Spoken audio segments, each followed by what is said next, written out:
Why does Rebecca look like Jonathan Taylor Thomas, dude? It may have not have been the first, and many aspects of the game you could probably say are bad, but it's one of my personal favorite games, a total classic. It single-handedly created a new genre of video game back when it came out in 1996. We are, of course, talking about the original Resident Evil.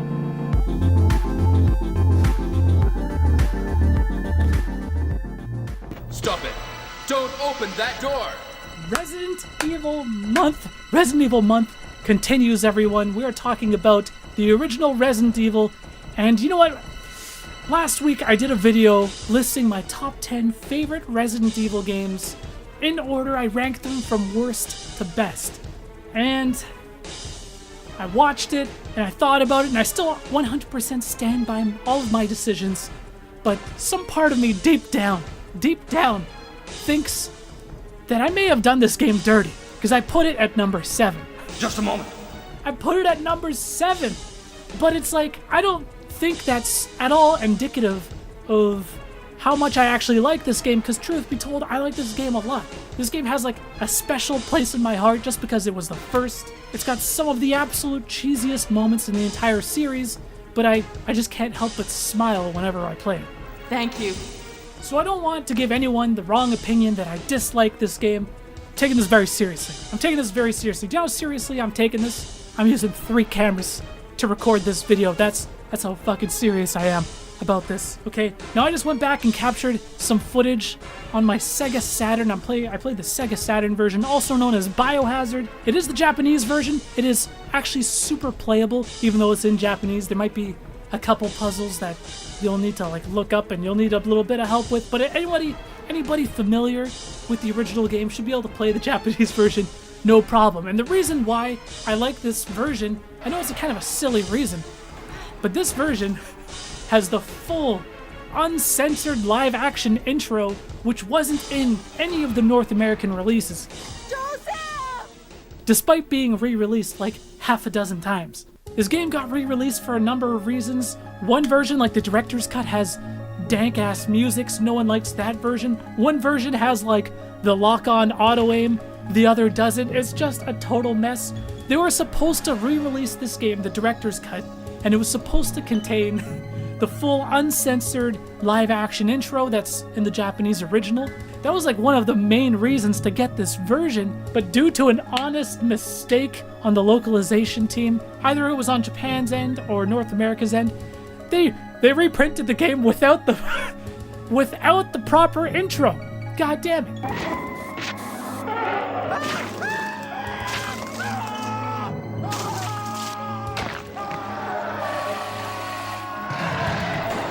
After a bizarre series of attacks in Raccoon City, a specialized task force, also known as STARS, is sent in to go and investigate. The original team that went in was the Bravo team, and after they lose contact with HQ, the Alpha team is sent in, comprised of members like Jill Valentine, Chris Redfield, Albert Wesker, Barry Burton. This is the dream team. So after they find Bravo team's downed helicopter, they go out, they investigate, but they get chased by all these monsters, these zombie dogs, and they have to go and take refuge in this weird, dilapidated mansion that's just in the middle of nowhere. Cause that son of a bitch, Brad Vickers, man, he left his boys hanging out to dry. No! Don't go! Don't go! To be fair, Brad does come back for them, but goddamn does he take his sweet ass time. Justice is served in Resident Evil 3 thanks to your boy Nemesis. So they take refuge in the mansion, which was, of course, just a front, just a secret passageway to a secret underground research facility. I don't know why I say but of course. I think it's just because this is fucking Resident Evil. Umbrella's always doing this kind of shit. So you can't talk about this game without, of course, mentioning the amazing voice acting and writing. That was too close. You were almost a Jill sandwich. You're right. Barry, thanks for saving my life. It's like, yes, the writing is bad, but the delivery on these lines, I don't even think I would be able to deliver that line that bad if I tried. It is just like, it is some next level shit. And that's the beauty of it. It's like, surely they must have known. And I think they did. And I think they did. Do you know why? Do you know why I think they knew it was terrible? They knew it was bad? It's because the live action cast and the ending credits, they don't even they don't even put their last name. I got a reputation, man. I'm not putting my name on this shit. You kidding me? And you know, reviews at the time were looking at the voice acting as a negative, as a point of criticism, as a critique. It's a weapon. It's really powerful, especially against living things. But in my opinion, this is like one of the best aspects of the game. It's really what completes the B-movie kind of feel of the game. So Resident Evil, also known as Biohazard, not only did it create a whole new like genre of video game in the survival horror, and I believe it was also the game to actually coin that phrase as well. It also very effectively used pre-rendered backgrounds to create like mood and atmosphere that had never really been done on like a console level video game before. And this was like one of the main reasons why it's like one of the first horror games. Obviously there's stuff like Alone in the Dark and stuff like that, but they just didn't have the visual fidelity to create the kind of atmosphere and give off the kind of tone that a horror game really needs. Like there was horror themed video games, like the Splatterhouse series comes to mind, but Splatterhouse was never really scary. It was just kind of like horror themed and kind of like gross out gore and stuff like that. But not until Resident Evil, using pre-rendered backgrounds and kind of like setting up the framework and creating the formula for the survival horror genre, it was never a thing until Resident Evil. And it spawned just like a crap ton of copycats, many of which are still around to this day and are very good in their own right. And then of course there's zombies.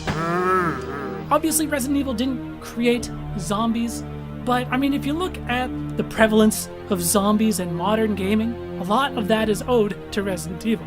One thing a lot of people like to point out when criticizing Resident Evil and when saying that the old like PS1 era Resident Evil games didn't age very well and don't really hold up, a lot of the times the conversation goes towards the controls. Also known as tank controls is what they've been nicknamed, basically because you have like a fixed camera angle and you have these pre-rendered backgrounds, so you have to make the characters be able to navigate around these areas with using set cameras, so tank controls were born. And maybe it's just because I've been playing these games for so long and I'm just so acclimated to these controls, but I really don't feel like they're that bad. I think the main reason a lot of people have a hard time adjusting to these tank controls and going back and playing these older games is because controls and like how to navigate in 3D games has kind of been standardized in modern gaming. Like you haven't really seen a game stray too far from the norm and what we're used to. This house is dangerous. There are terrible demons. Ouch! I feel like that's the main reason a lot of people have a hard time adjusting to tank controls, or at least using that excuse, because honestly, after about 30 minutes, you'll be adjusted no problem.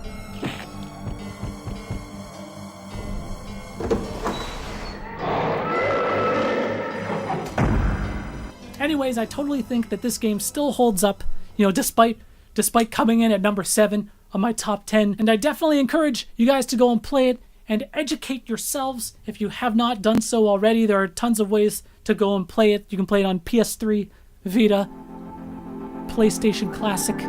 We'll be back with more Resident Evil month very, very soon. Thank you guys so much for watching. Peace out.